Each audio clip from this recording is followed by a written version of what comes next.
अस्सलामु अलैकुम वरहमतुल्लाहि वबरकातुहू। अज़ीज़ान मिल्लत इस्लामी, आप तमाम उम्मती को अबू फसल की तरफ से सलाम अर्ज़ है। घर में बड़ी पर्दानशीन इज़्ज़तदार माँ और बहनों को अबू फसल की तरफ से सलाम अर्ज़ है। बहरल के बलहाल अल्लाह से उम्मीद है आप लोग खैरियत से होंगे, अल्लाह की हिफाजत में होंगे। इन शैतानों की शैतानियत से, इन मलूनों की मलामत से, इन फ़िरक़ा परस्तों की फ़िरक़ा परस्ती से, इन दरिंदों की दरिंदगी से, इन माबलिंचरों की माबलिंचिंग से, इन बलात्कारियों की बलात्कारी से महफूज होंगे। अल्लाह अपने हफ्ज़ व अमान में रखे, अल्लाह अपनी हिफाजत में रखे, अल्लाह आप लोगों को हर शर से महफूज रखे। बहरल केफ़ आप लोगों को तो अच्छी तरह पता है, इस वक्त चाइना के अंदर मालूम है ताइवान को एक 25 साल के लिए लीज पे दिया था उसने, यानी किराए पे दिया था। ताइवान को किराए पे लिया था उसने, ताइवान ने किराए पे गया था चाइना के लिए। अब लेकिन कुछ टाइम से, कुछ वक्त से चाइना कब्जा करता हूँ बोल रहा ताइवान के ऊपर, और ताइवान को तहस नहस करता हूँ बोल के धमकियाँ दिया। तो ताइवान भी इसको आग दिखाने चालू कर दिया, और ताइवान ने खुले अल्फाजों में कह दिया कि मैं तेरे को तो सोप के साथ करता होगा, लेकिन मेरे साथ करेगा तो तेरे को बहुत महंगी पड़ेगी, और तेरे सारे कमजोरियां क्या है मेरे को अच्छी तरह इल्म है। मैं तेरे को ईंट का जवाब पत्थर से देने की सलाहियत भी रखता हूँ, वो ताकत भी रखता हूँ। ये कहना था ताइवान का।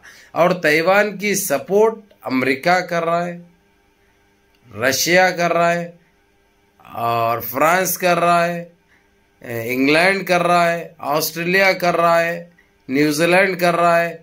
यानी तकरीबन दुनिया के 80% ममालिक सारे ताइवान के साथ है।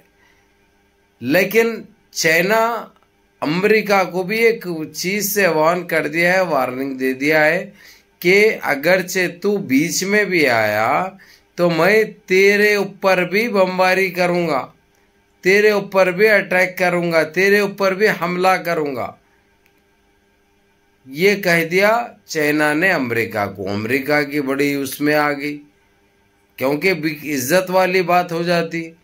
अब ये बहुत गर्मी में आ गया, उसने किसी तरीके से समंदर से जो भी जहाज़े वगैरह चलते जो रास्ता है वो बंद करने के लिए, बहरुल अरब को बंद करने के लिए भारत और इसके पड़ोस जितना पाकिस्तान, श्रीलंका जितने पड़ते उन सब को बोला कि जो है सो तुम लोग अपना रास्ता मत दो उसको।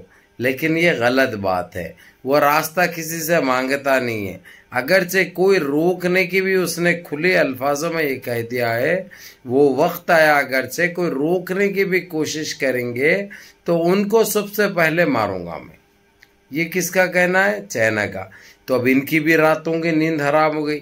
वैसे चाइना हमारे पास घुस घुस कर पूरे लद्दाख को, आधा लद्दाख तक ले लिया है उसने। लद्दाख को आधे लद्दाख तक ले लिया है उसने, और हमारे आर्मी के जवानों को, इतने जवानों को मार रहा है उन्हें। लेकिन हमारा देश तो बिल्कुल इधर खाली हिंदू मुस्लिम ये काट खेलना है, उधर कुछ कर नहीं सकते, ना बोल सकती है, ना उसके आंख दिखा सकते।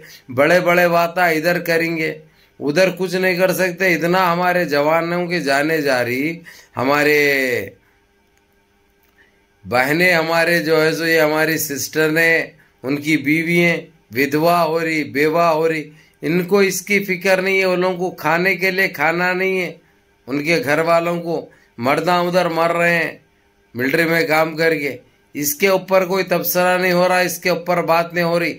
ये हालत हो चुकी है अभी कि अब मैं क्या बताऊं भाई। बहरहाल एक ही बात बोलूँगा कि अल्लाह हमारे जवानों की हिफाजत करे, अल्लाह उनको हिम्मत दे, अल्लाह उनको ताकत दे, और उनको जीत नसीब फरमाए, और उनको साथ ही साथ खाना पीना भी दे। ये दुआ करूंगा मैं। दूसरी चीज मैं ये बता दूं आप लोगों को, अब ये लोग अक्सरियत वहां पे मुसलमानों की भर रहे हैं। जो मिलिट्री तकरीबन 95% मिलिट्री के गैर मुस्लिम थे पहले उधर लद्दाख में, चाइना से लड़ने के लिए या अपने बॉर्डरों की हिफाजत करने के लिए। अब वहाँ पे 60% मुसलमान नज़र आ रहे हैं आपको, क्योंकि वो लोग मर रहे हैं ना। अब निकाल के जो मरने के लिए मुसलमान मिलिट्री को अपने जो छुट्टियों पे भी जा चुके हैं उनको बुला के उधर भेजा जा रहा। इतनी ज्यादती, इतनी कमबख्ती कर रहे हैं ये लोग। ये एक चीज़ हो गई।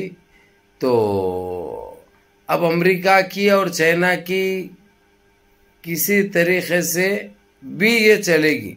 जिस तरीके से रशिया और यूक्रेन को बर्बाद किया, हो सकता अमेरिका चाइना के ऊपर बमबारी करे और चाइना पलटा के अमेरिका के ऊपर बमबारी करे। ये तो होके रहेगा, इसको ना कोई रोक सकता ना कोई टाल सकता। अभी इसको कोई नहीं टाल सकता, क्योंकि ये लोगों के पास, दोनों के पास भी मीटिंगें चल रहे हैं। मिलिट्री के कर्नल बैठ के मीटिंग कर रहे हैं अपने अपने प्रेसिडेंट के साथ, अपनी कंट्रियों के।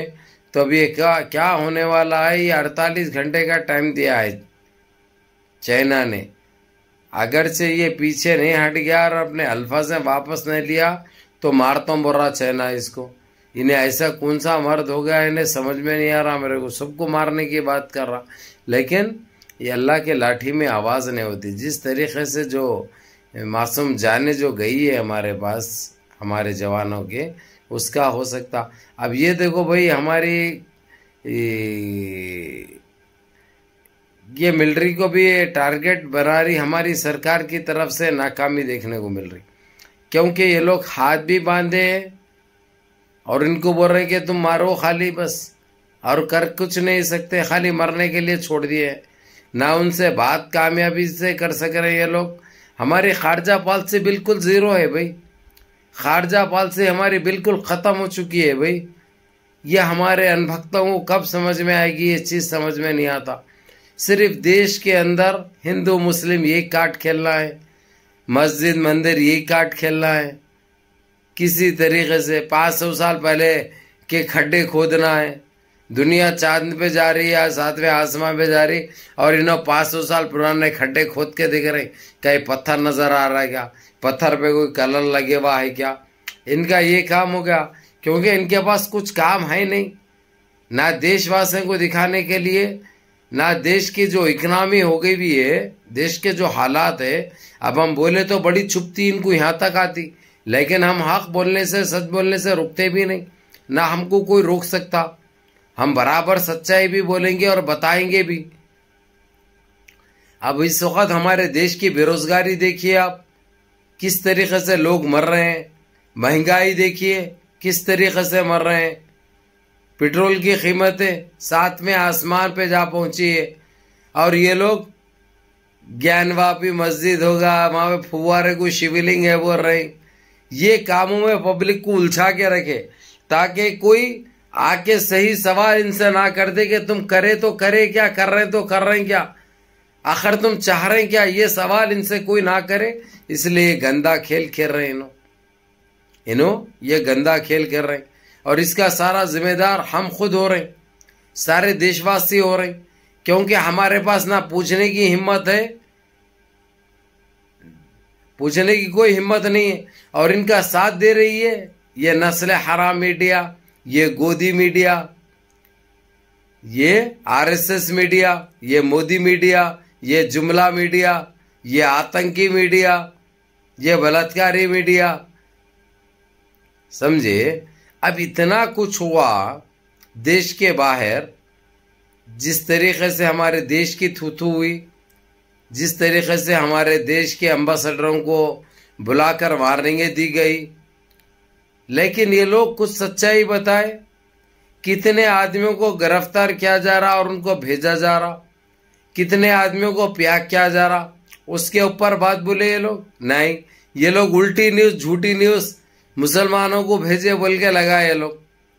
फिर वहां से जैसा वो लोग इनकी फोड़ना चालू करे, जैसा वो लोग बोले कि हम तुम्हारे चैनलों का बाइकआउट करेंगे, चैनलों को बंद करेंगे, इधर नजर नहीं आएंगे, फिर ये लोग बैक फुट पे आ गए। आके फिर माफी चाह लिए वो लोग कि हम दोबारा ऐसे फेक न्यूज नहीं चलेंगे बोल के। अरे भाई, इनका काम है झूठ बोलना, इनका काम है बस सिर्फ टट्टी को छोड़कर बाखिर का सब धुलाते फिरना, उठाते फिरना, उसकी वाहवाही करना, इसी के पैसे लिए जाते हैं, इसी के पैसे देते हैं वो लोग। यही कर रहे हैं बड़े ईमानदारी से। 9 साल से यही काम अंजाम हो रहा। बहरहाल मेरे अजीज दोस्तों, मेरे भाइयों, इस वक्त दुनिया तीसरी आलमी जंग के घगार पे ठहरी है। क्योंकि अगरचे देखो कोई जंग कोई मसले का हल नहीं है, बैठ के हल क्या जाए, लेकिन ये क्या है, अमेरिका को भी खुजा लेने की बहुत आदत है। और ये चाइना तो अपने आप को बहुत बड़ा तीसमान खास समझ रहा, लेकिन जब उतारने पड़े हैं, इन्हों बर्बाद हुए हैं, इनके कंट्रियां तबाह हुए हैं, ये चीज हमको सामने देखने को मिलेगी। हम तो चाहेंगे कि जो चाइना बर्बादी के साथ साथ जमीन बोस हो जाए, क्योंकि इसने हमारे काफी जवानों की जान ली है, समझे। क्योंकि हमारी सरकार तो ऐसी सरकार मैंने ना देखा दुनिया में, कहीं ना सुना।